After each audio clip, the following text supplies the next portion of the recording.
All right. Hello, everyone. Welcome to this live broadcast of Simply Tech Live here on LinkedIn. If this is your first time tuning in, Simply Tech Live is a collection of discussions with technologists, practitioners, and today academics on the evolving landscape of tech. And today, we're specifically going to focus on the human component of how technology is really helping the world today.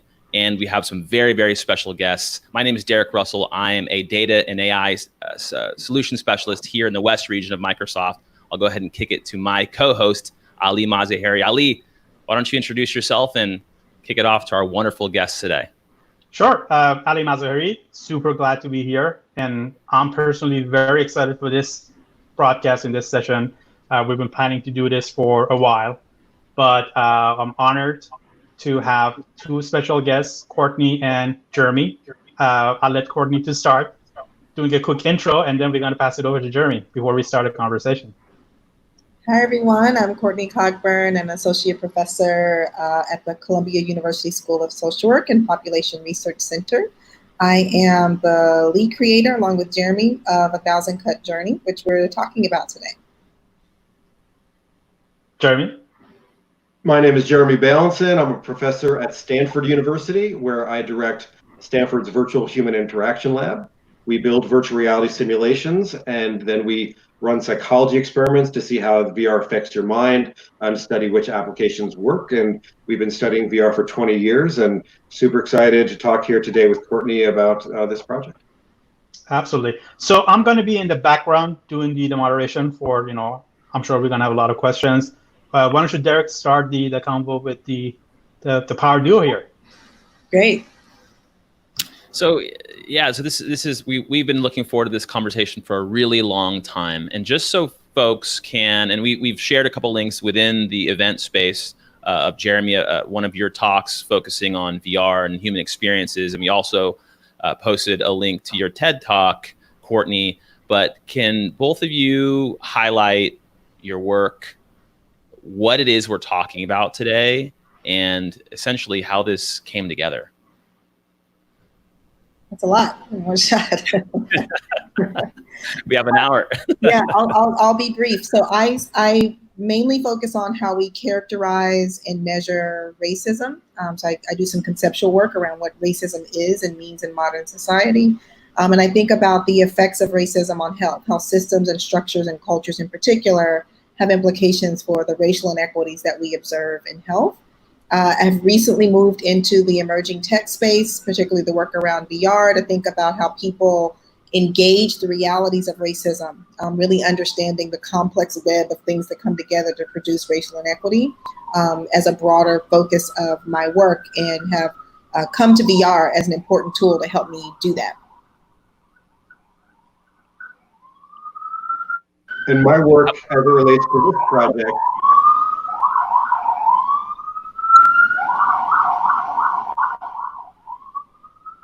for quite some time, we've studied how you can use VR to teach about empathy. And in particular, we leverage a few things about VR where you can literally transfer into another's body from a neuroscience standpoint. You can walk up to a virtual mirror. You can move your arms and see your hands and body change. You become a different age, a different race, a different body shape, a different gender. And what you can then have is a transformative experience while wearing the body of another. And so a lot of the work that we've done in the past leverages this ability of virtual reality to allow you to walk a mile in someone else's shoes. And then, Jeremy, a lot of the things that you focus on in your lab space at Stanford, you've been doing this for a really, really long time, longer than I thought VR was even around. Can you talk to just the evolution of your work from 20 years ago until today? Yeah, the first VR system that we had at UC Santa Barbara when I did my postdoc in the late 90s, we thought of it more like an MRI machine, magnetic resonance imaging. It's huge, took up a whole room, cost 6 to 7 figures, required dedicated engineers to run it. And now we're at the point where, Microsoft makes headsets that, it costs a couple $100, the Windows machine, and it's totally self-contained, and there are tens of millions of them and across the world, a lot of them being used today. So we're at a really neat moment where a lot of the principles we've studied for the past few decades, now we can build specific applications with the notion that they're not going to be this archaic machine that lives in a big basement of a university, but people can actually use in their daily lives. And we've been discussing this idea of transdisciplinary, I guess, crossover study. And Courtney, I think when we initially talked in preparation for this discussion, you mentioned how your work and Jeremy's work kind of fused together, and there's just so much there. There's a lot of learning, processing there. Can you talk a little bit about your work? And I would love to begin to fuse how you guys have both collaborated. I know this is your first time you guys have interviewed together about this project. So Courtney, can you highlight like what you've been doing at Columbia and outside of Columbia as well? Yes, I think, I use the language of being transdisciplinary to have an excuse to deal with my academic commitment issues, my disciplinary commitment issues, right? I like and enjoy the theory and methods and concepts that are used across multiple disciplines, and taking a transdisciplinary approach allows me to take a little from everywhere to create new things. And that's definitely the approach that Jeremy and I took. I think, and I've said this in other interviews, but not with Jeremy on with me, is that, and he knew this, I'd never used virtual reality at the time that I reached out to him to work on this project, but had done a little bit of digging about what VR was being used for. Being able to walk in someone else's shoes seemed like a very powerful concept to me to meet some of the goals, the big ideas that I had in my mind around, if people can only experience this firsthand, maybe they'd understand it a little bit better. So when I reached out to Jeremy, he was very responsive, his team was responsive, and we had an initial conversation and felt like we had some synergy that could work. And Jeremy can speak to why he ended up being interested, because I know you get lots of requests to collaborate, Jeremy, and you can't do everything.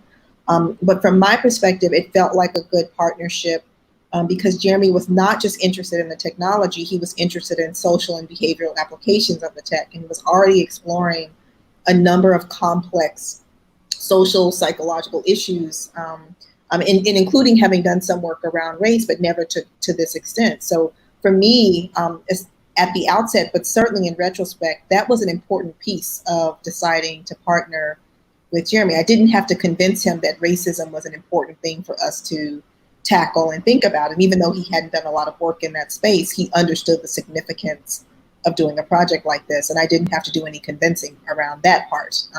So that was critical.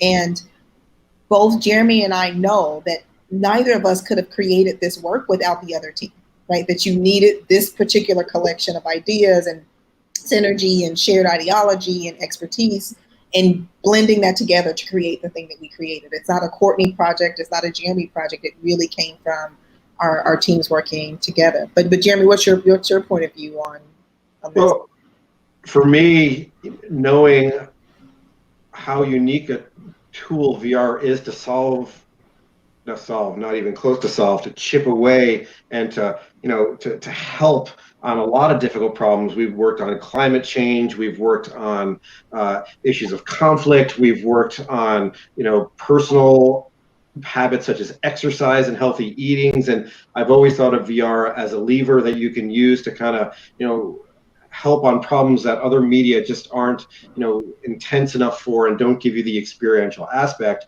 Race was something that I was always hoping to be able to build something amazing that could possibly help in this instance, but there was no way I could do it without someone who truly has expertise on the topic. And when Courtney, I'd never really engaged in the content before. We had a student once that she wanted to run a study, a graduate student, and we did. When Courtney called me, or she sent me an email that day, I said, whoa, this is what I've been waiting for, to be able to work with an expert who really gets all of the aspects around race, who's got really good intuitions on the narrative side as they relate to VR.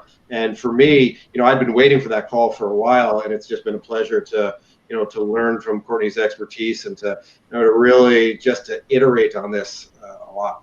Yeah. Was it difficult?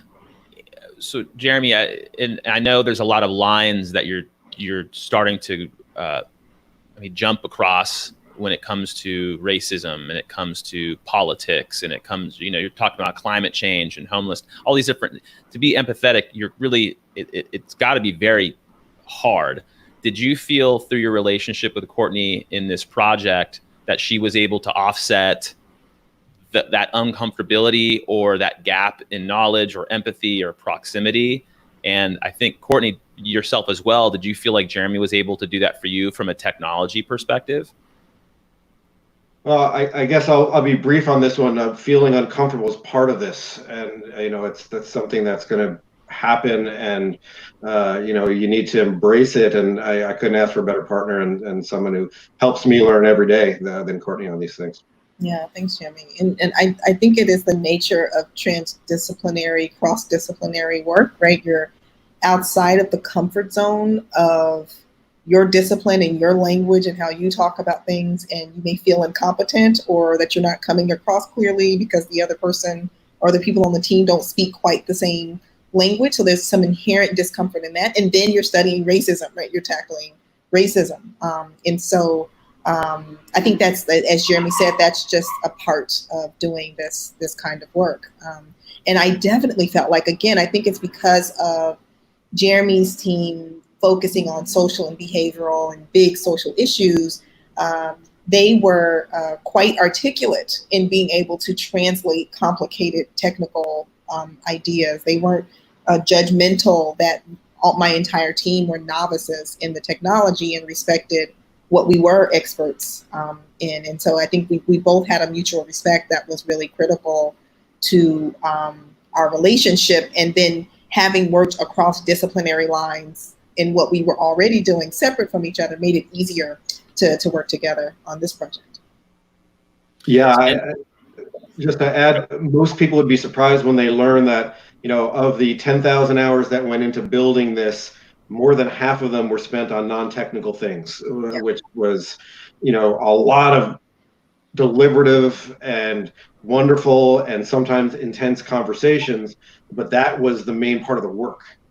Yeah, it's not about the tech, right? It's not about, is there something cool we can do in tech? And I think certainly I've learned to geek out about VR since we started this project. And Jeremy, you were already solidly there. But really, it was thinking about what is the social issue that we're trying to address. And I even say that to people who end up wanting to come and work in my lab. And I have to make it clear, this is not a VR lab. This is a racism lab, right? You don't come here for the VR. You come here for the social application to this really important issue. And I think we led with that on this project. This was not just something cool to do. We were really trying to find a way to have meaningful impact. And so had to spend a lot of time thinking about not just the technical whizzy bang effects, but the content and the substance, and took responsibility for representing this in a meaningful and authentic way, and wanting to tread lightly on getting this wrong. I think there's a huge parallel there with what you're describing, where it's not about the tech, it's not about the coolness factor, it's about that social outcome. And I think the parallel is a lot of tech businesses, and especially in this age of digital transformation, we're trying to help our customers or these other businesses, organizations across the world get to some kind of business objective, not adopt technology or go to the cloud or use VR or whatever. You're trying to get to this, fulfill this vision.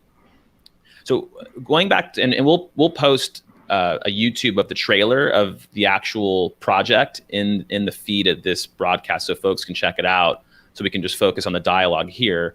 But Courtney, can you just kind of describe what we're talking about? Like, this could be just a journey map of the experiences you wanted to paint with this character and who this character is, or it could just be a high level overview of why this is a great experience for folks to be challenged with.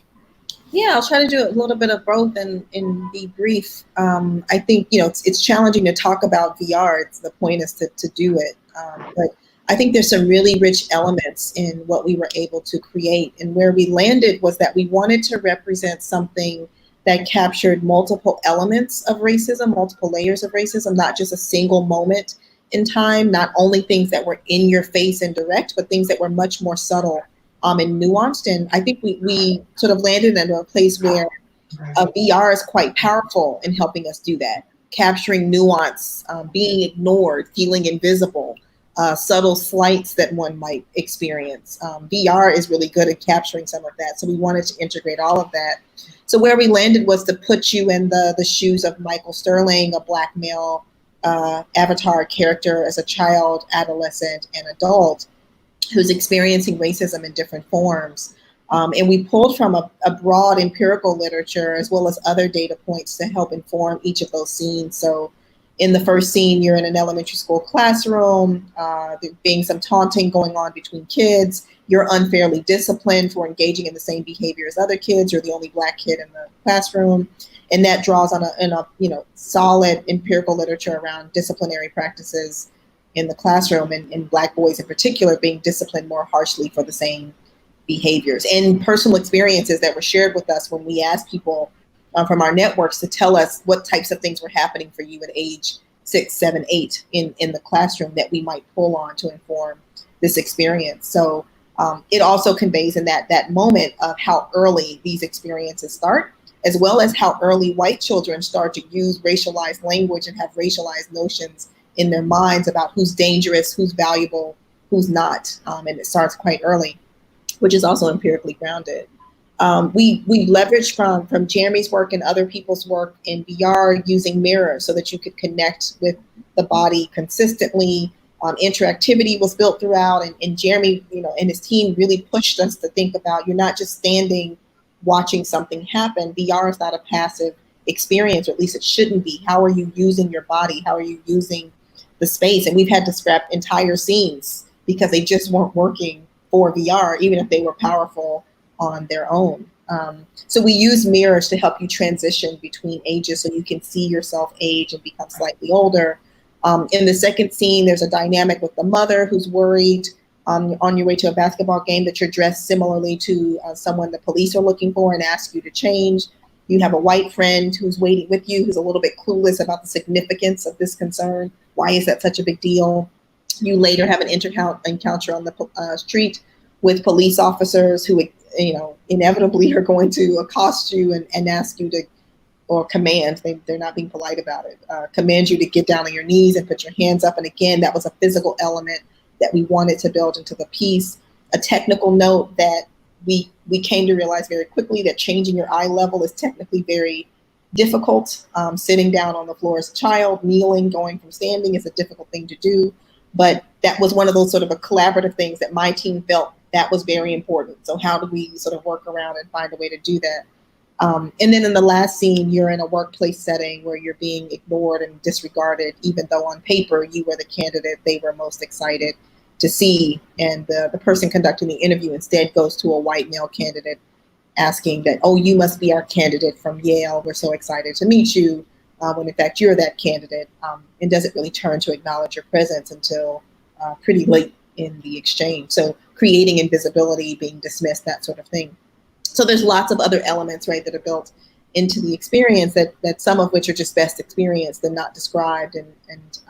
But that gives you a sense of how early these experiences start, that they happen across the life course in multiple contexts, and that it's layers. It's someone yelling at you and telling you to get down on your knees. It's also a mother who's worried about your well-being and having to be vigilant in that regard. All of that falls into the box of racism, and we wanted to represent as much of that as possible. And it's just fascinating. It's absolutely fascinating that, and going back to your comments about using this empirical research, and you're drafting up these different experiences based upon, I'm sure, data and things that relate to your work, Courtney. But then, Jeremy, when you learn about these experiences, or as you're collaborating, how did you construct, this thing going back to mirrors and these practices out of your work the past 20 years? I saw in one of your videos or images of you correcting someone standing, they had a headset on. When you're looking at these different experiences, what is going through your mind and how you're trying to tell this story for this experience? Can you just highlight that? Yeah, so in VR, the key is doing, right? So when you write screenplays, they say show, don't tell, meaning there should be things happening, not just dialogue. And when you do VR, it's do, don't show, meaning it's all about the person moving her or his body, interacting with the scene, and actually doing stuff. And, there's nothing more heartbreaking to me as a VR designer when you see someone doing a VR demo and they're standing totally still, not moving their head, and not moving around, because if someone's not going to be moving, then why not just let them have a laptop where they can look straight ahead and see all this wonderful resolution. VR is really about doing. And so, where the design principles that have evolved over a decade or two before me in VR and the last 2 decades while I've been there are things that involve activating the motor sensory cortex, having people engage into very visceral reactions, whether it's flinching as someone forces you to get down to your knees in scene 2 of Thousand Cut Journey, or this intense reaction where in the first scene when the teacher is yelling at you and treating you unfairly, that her standing up, towering over you, which activates a flinch response, and yelling is actually triggered by a physical motion. You actually pick up a block, and we wait until you throw the block, and then the teacher disciplines you. So it's really about embedding in the reactions we know that make VR, have a physiological response similar to the real world, and then embedding that into the narrative. And the only way that happens is, after dozens and dozens of iterations. VR design, like any good writing, it doesn't just happen. You just have to go and try it and critique it and redo it. And a lot of those we get shortcut because we've been building VR for a while, but a lot of those you just have to try and fail and then repeat. So you're actually doing some diagnostics on these types of physical reactions then within that, in the scope of whatever you're designing? Is that how you so you're taking this data from Courtney and the social work, you're trying to apply it to these experiences, and then essentially you're just creating this scope that is where you're trying to get the reactions that mirror your end product? Or is that? So think about VR. VR creates experiences. They create experiences that are rare in the real world, things that don't happen every day. They create things that are dangerous in the real world, like a flight simulator. They create things that you can't do in the real world, like change your skin color. Okay, so from a VR design standpoint, you leverage the fact that it creates an experience that the brain treats as if it were real, and that you have a physiological response. You literally sweat and your pupils dilate, and all the things we can measure, which we've done for 2 decades. VR creates an experience the body treats as real. So you take the Venn diagram of experiences that we know work in VR, and then you combine them with the experiences that Courtney's team came up with from a narrative standpoint that were really getting at the heart of this structural injustice. And you try to find, and this took a long time, because you don't want to have gratuitous use of VR that has nothing to do with the real issues behind the race, and you don't want to have stories about race or images about race that can't be done well in VR. And so you've got to find that sweet spot, which is it hits on a critical narrative point, but it also leverages the fact, remember, for VR, you have to put on goggles. You have to block yourself off from the real world. It's not a casual technology. It's something that you use for, things that are fairly intense. And we had to build around that perfect, area where you get the narrative and the VR. And then were there, since we're on this track of the actual equipment and your study of what this entire process is, was there anything specific to this engagement that was very, very different from anything that you had been approached about or had worked on in the past?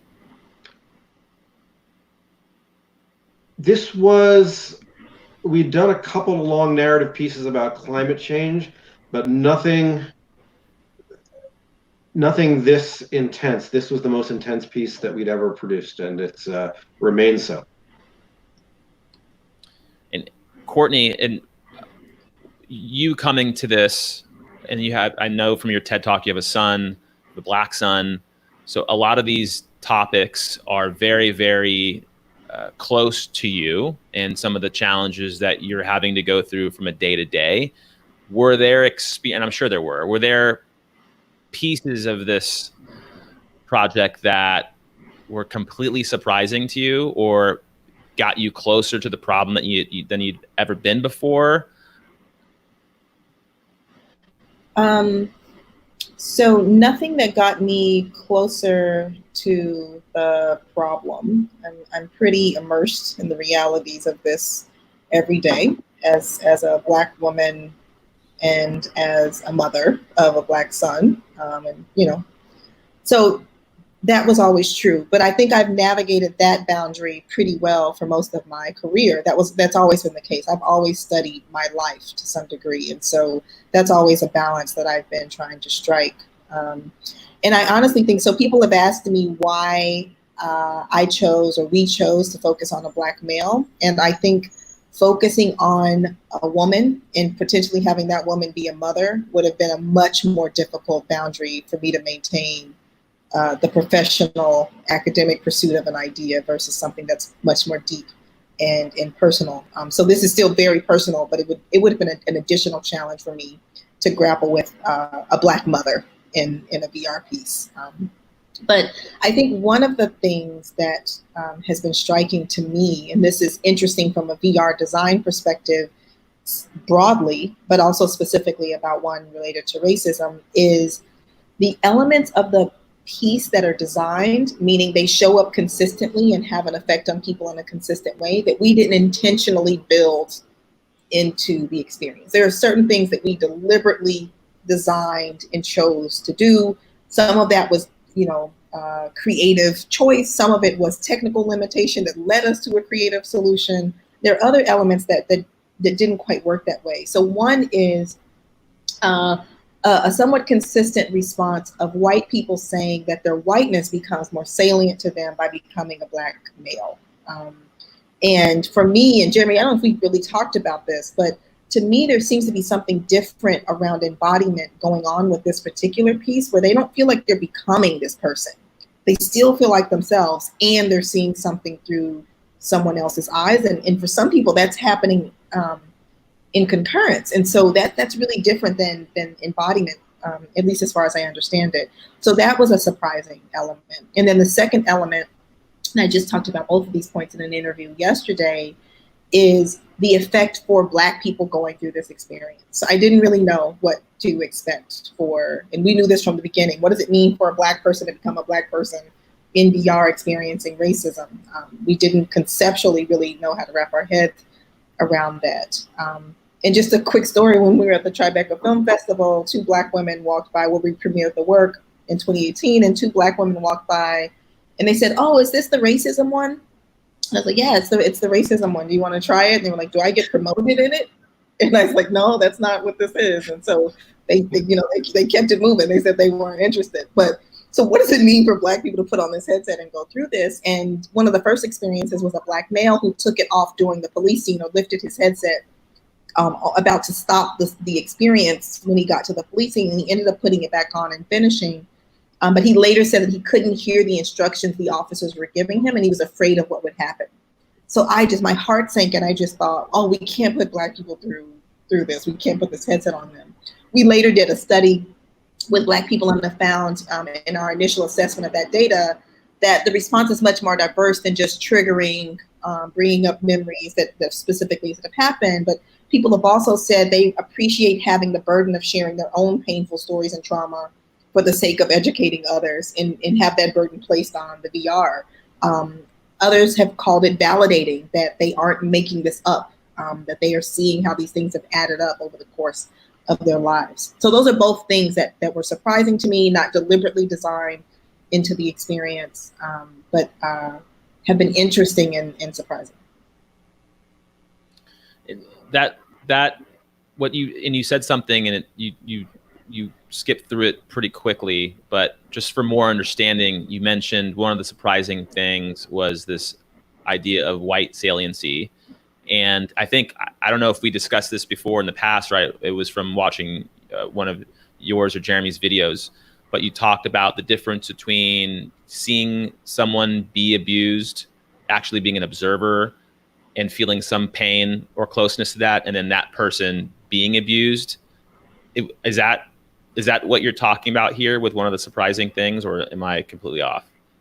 No, so I'm not talking about it, and Jeremy can talk to this more about, work around shifting perspective, right? Taking different points of view, occupying different points of view in a piece and having different experiences as a result. What I'm saying is the presumption in VR is that when you put on this skin, you become this avatar, you are losing some consciousness of yourself and really focused on what it's like to be this person.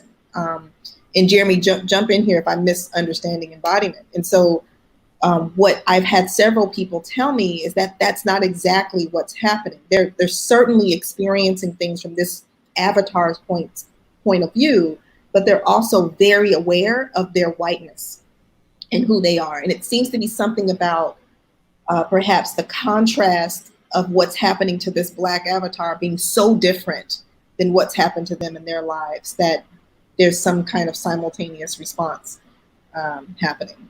It's difficult to get any clearer than that. It's pretty complicated what I'm trying to describe. Jeremy, when you think about embodiment in general and becoming someone else, is it really the belief that you forget who you are and become this other person, or is there some sort of parallel thing happening? So we haven't talked yet, Courtney, you and I, about Fernanda Herrera's dissertation, which she just finished a few weeks ago. And her experimental conditions were you either it was during Becoming Homeless, which is a VR simulation in which you get kicked out of your apartment, you have forced to live in your car, then you try and live on the bus, someone harasses you, a pretty intense piece learning about the situational factors about losing your home. And Fernanda leveraged a 40-year-old theory on empathy by a guy named Batson, in which there's two paths towards taking perspective. You can imagine you are going through this yourself, meaning you've become, in Thousand Cut Journey, you would become Michael Sterling and you are him, or you can try to imagine what Michael Sterling would be thinking. And it's a very subtle distinction where as you're going through, you're imagining it's happening to you, or you are just trying to feel what he would feel if he were going through it. And for Fernanda's dissertation, she had two conditions, one in which you put yourself in it, and one in which you just tried to better feel what the other was doing. And what she saw was better behavioral change when you imagined it was you yourself going through compared to feeling someone else, and showed that this effect was due, and she measured this in a very clever way, the amount of personal distress that you were going through. And so there is a very important difference between it's happening to me versus, boy, do I now feel more like what's happening to that person, and we're just starting to study that more. Yeah. All right, again, a little detailed for you there, but it's a fresh dissertation, and excited about her work. But it's an important, what does it mean to become someone else? What does become mean, and what exact dynamic are you capturing in that becoming? There's different ways to become and connect with another life, and so I think that's really fascinating. Yeah.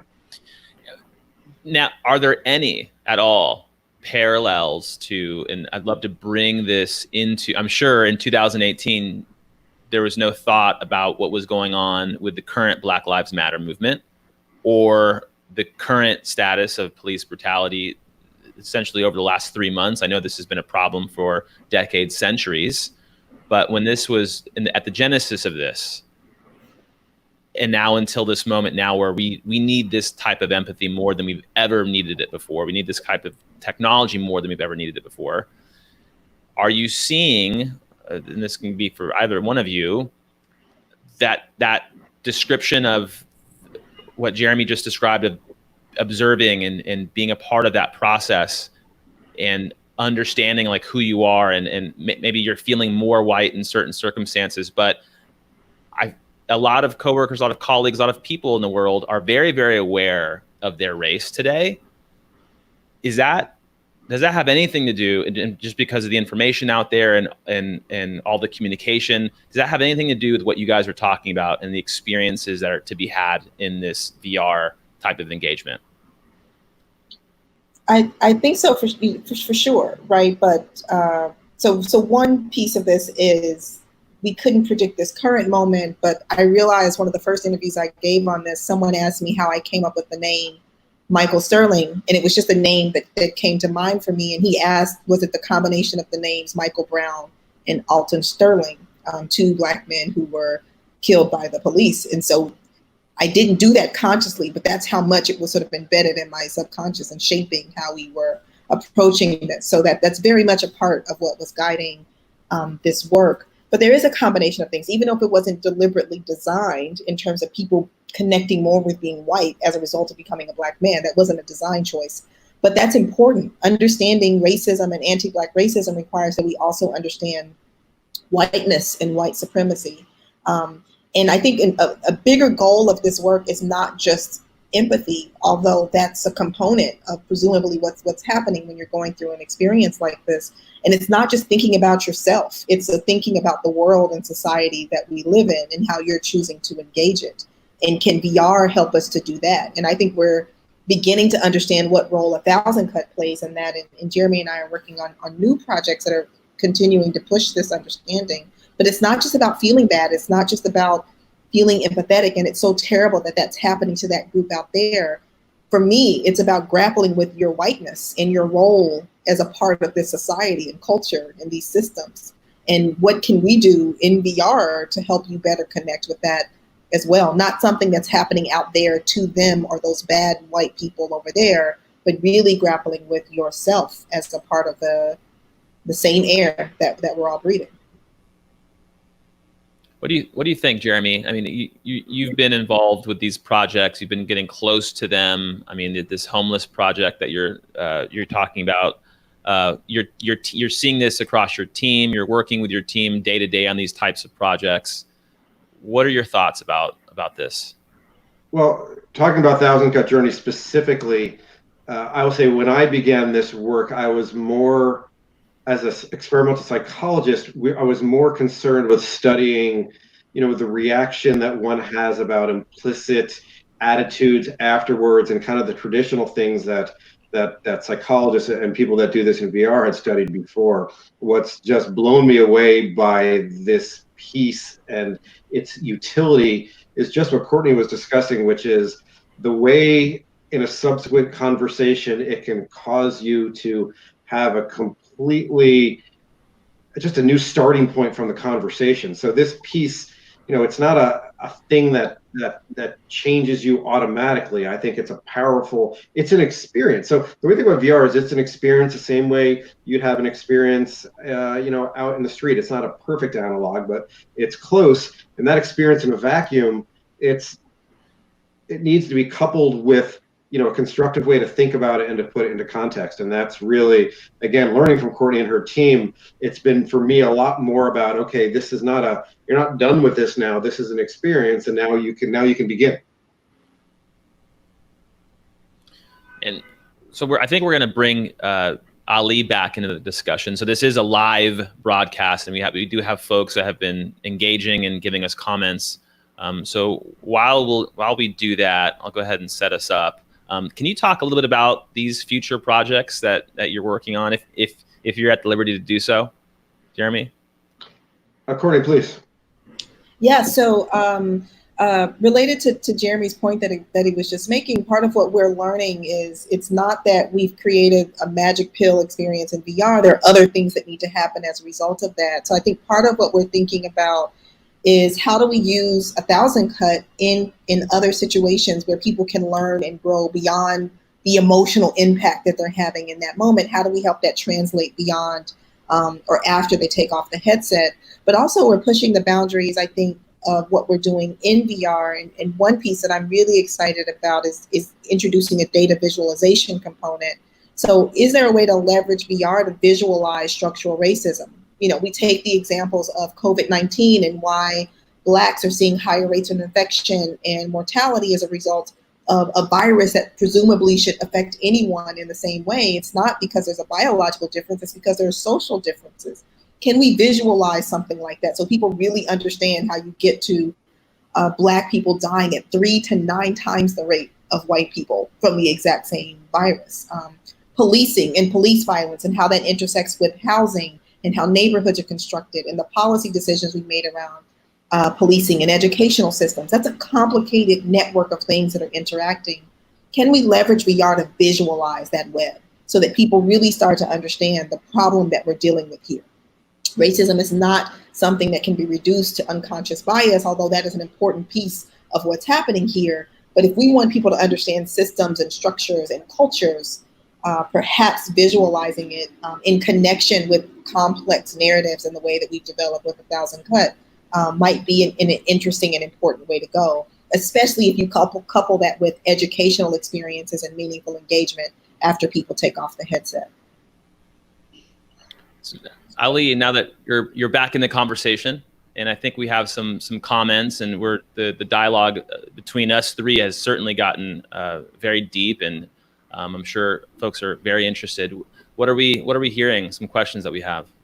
I mean, first of all, I was just like blown away just listening to you guys. Great conversation. We have a couple of questions. Angela, hey Angela, she has a question about whether there's going to be like a multiple player type of scenario that you guys are planning, so you can have more people engage versus just one playing as Mr. Sterling. Is this something that you guys are working on? Well, I will say we are thinking about scale, and we're thinking about ways to allow more people to use this across different headsets. But another thing we're trying to do is to really make sure the narrative is absorbed in a context. And so, making a multiplayer game out of it would certainly allow for new experiences, but I think we want to, for now, keep it context. Perfect. Next question is from Tarane, and I think this is for you, Courtney, or maybe, Jeremy, you can answer as well. The question is regarding the frequency of experimenting this via the VR and its impact on building empathy. Apparently, they had a study, and she put this in the comment. And according to Tarane, in our study, we're trying to determine how many times participants have to engage in a VR experience in order to build empathy, and for those effects to be sustained over time. So, do you guys have any insight that you can share? We haven't run any studies yet where they're having repeated exposures to the experience. Certainly our team has had repeated exposures to the experience, but we haven't examined that empirically. I think it's an interesting question. And again, I'll also sort of push against the focus on empathy. That really the goal? Is empathy the endpoint? What is it that you're trying to do? Because often when I talk with people in terms of their interest and use of VR, they end at a place saying, I want people to act differently. That's not empathy necessarily. And so if you're trying to assess the function of multiple exposures without additional context about this particular set of studies, I would say empathy is probably one thing that you would expect to grow and change with multiple exposures, but perhaps other things are shifting as well that are worth thinking about measuring. Perfect. Another question is regarding when this experience is going to be available. And I know we talked about it, and we're going to talk a little bit more about our plans. But there was a question whether there's going to be available as a VR app in the store, or do you guys any plan to make it more publicly available? I think it became clear very quickly that this was not something we wanted to have streaming on a platform. We felt like it was best coupled with some kind of context for what you just saw and what you just experienced. And we've grappled a lot with how do you onboard and offboard people in a VR experience without having to talk to someone when you come out of the headset. But for now, what we're exploring are ways to partner with educational institutions who are interested in using it, say, in conjunction with classrooms that are tackling related topics.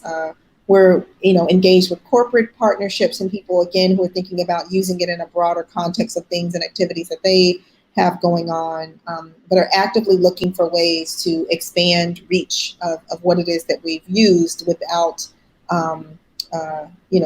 putting it on a public platform like a streaming app.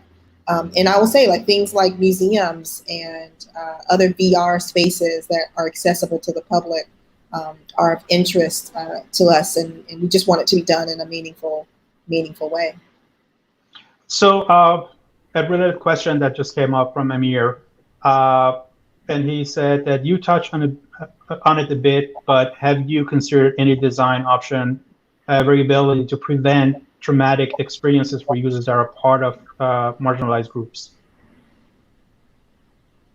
Is the question about the marginalized group going through their own?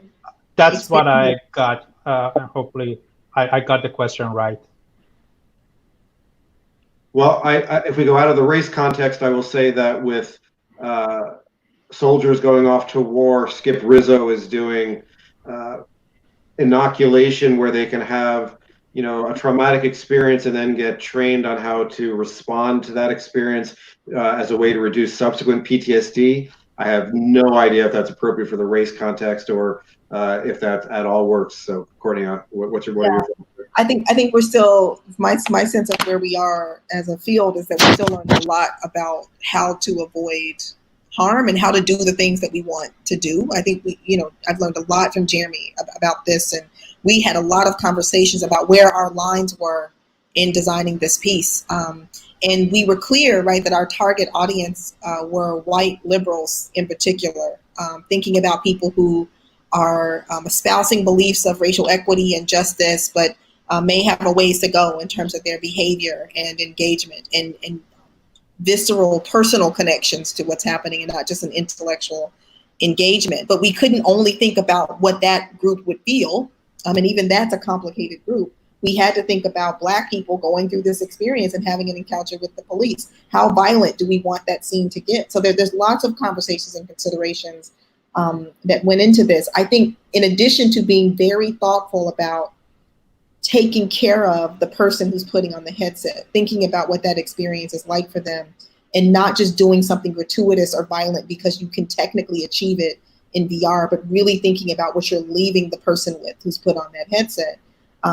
But in addition to that thoughtful process of engaging design, the other is, what do you do with people when they come out of the headset?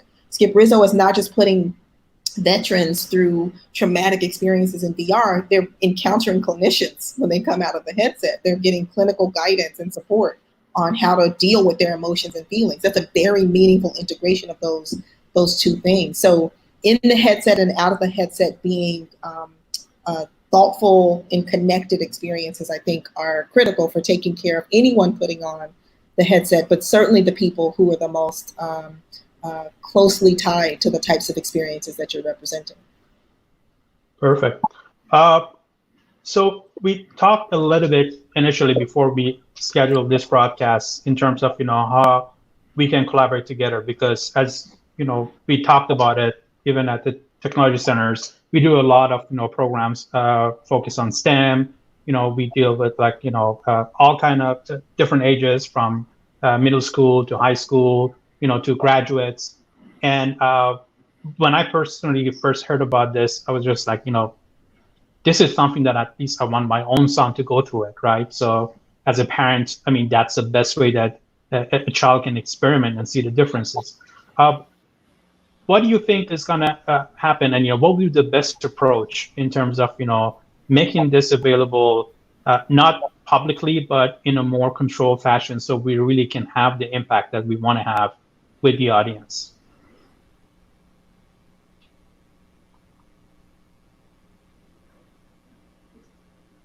Courtney, if you want to. Oh, it says I'm backstage. I thought I wasn't live.